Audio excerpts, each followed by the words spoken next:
President Trump is planning on joining an emergency call with European leaders just days before his meeting with Russia's Vladimir Putin takes place in Alaska on Friday. The call will reportedly focus on Russia-Ukraine negotiations, peace talks, and potential land swaps. President Trump says this of the high-stakes summit. Watch. We're going to have a meeting with Vladimir Putin, and at the end of that meeting, probably in the first 2 minutes, I'll know exactly whether or not a deal can be made. How will you know that? Because that's what I do. I make deals. I expect to have a meeting with Putin that I think it'll be good, but it might be bad. And I'm here for one reason. You know, I think he's saying he's here for one reason, and that is to see whether or not, if there's a peace deal to be had, he's going to try to make it happen, yeah. Brian.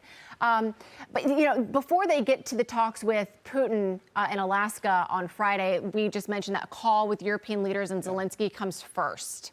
Trump has said land swap, he wants that to be a consideration, a criteria on the table. I saw a headline from the BBC today that European leaders say it should be up to Ukraine to determine Ukraine's borders and land.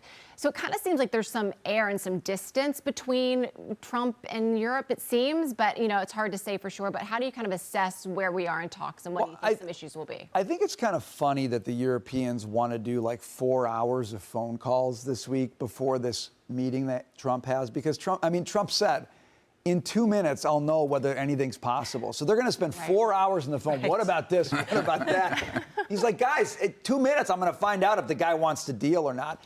And I actually think what he's doing with that statement is sending a message to Putin. Basically saying, I don't want to sit there for 3 hours and listen to your long historical screeds about this, because that's what Putin always does. It just goes on forever. President Trump's actually a good listener with Vladimir Putin. That's what all the reporting on this suggests. But I think what he's saying is show up and either tell me you're ready to deal or we're just going to be done with it. And I think he's humoring the Europeans, sitting down and having these conversations. But at the end of the day, it's going to be Putin and Trump, and one of them is going to realize who's got the upper hand on the other one, and that's going to dictate what happens here. I think Trump comes in with a strong hand, but you know, Putin is pretty unpredictable. So that's why the 2 minutes matters. Yeah, you know, Jackie, it's a really good point about this really is about Trump and Putin. And lately, Trump has been dropping the hammer on Putin. Yes. We're talking about sanctions, not just on Russia, but on India, who has been buying Russian oil. So it seems like there's a lot of pressure and a lot of reason for Putin to talk with He's definitely been putting the screws to Putin before this meeting. And to your point, Brian, Trump is a realist. So he's not going to waste his time sitting there and having theoretical conversations. He wants to see if Putin is ready to get down to business and end this. Now, Putin may not be motivated to do that for a couple of reasons. When this war started, if you recall, the reason that we armed Ukraine was because the administration at that time and the military experts told us that Ukraine had the potential and capacity to beat Russia. They have not. Years later. And so now there's a holding pattern where Russia and Ukraine are just, they're kind of bumping along. More people are dying, more money is being spent, and things just are moving forward, but nothing is changing. Putin can keep that up longer than Ukraine can.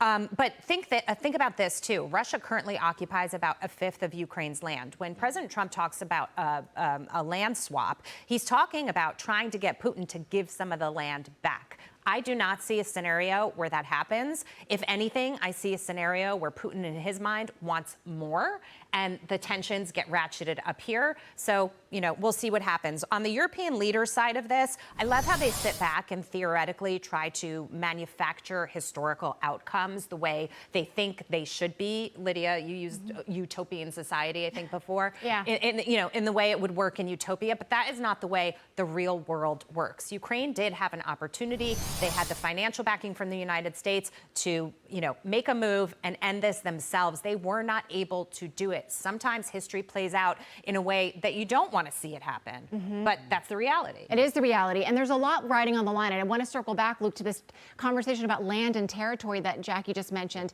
You know, if there's a scenario in which Putin is able to successfully capture and claim Ukrainian territory, which he wants all of Ukraine, let's just be honest. What kind of message does that send to other adversaries? China and Taiwan is what comes to mind. It seems like there's a lot more here at stake than just Russia and Ukraine. There's a ton at stake, and we tend to forget Russia or China and Taiwan. I mean, that hasn't come up in conversation Right. for a while now. But looking at that, the summary of this is, and I'm not a war expert, I'm not a general, but it comes down to Russia wants land.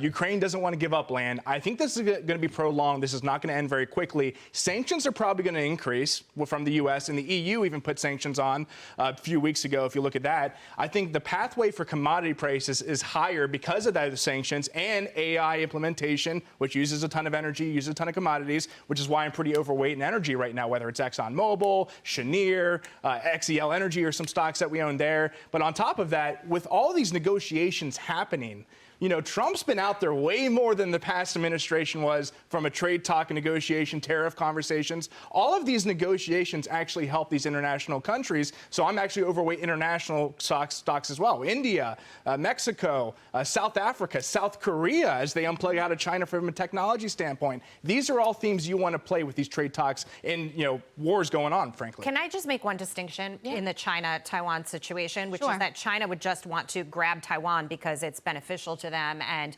there's a lot of value there if they do. It's to me, it's much more of a conquer situation, a conquer and take versus what is happening overseas right now. You could argue, and I'm not sticking up for Vladimir Putin, but you could argue that he is you know, why this all started is because a country that shares a border with his country was going more and more west aligning. I mean, the whole issue was, will Ukraine join NATO?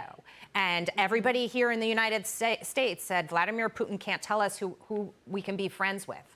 And that's what this started on, because Russia started feeling threatened. And so I look at this a little differently than them just saying, we want to take Ukraine because we want to steal their resources and we want to just add the territory to our space. Fair enough. But I mean, I think you could say like the more broad point, just that if we are trying to negotiate some type of deal where Ukraine is giving up land, the concern is that that would embolden other. I don't deny that, but I do think there's a distinction. Fair point.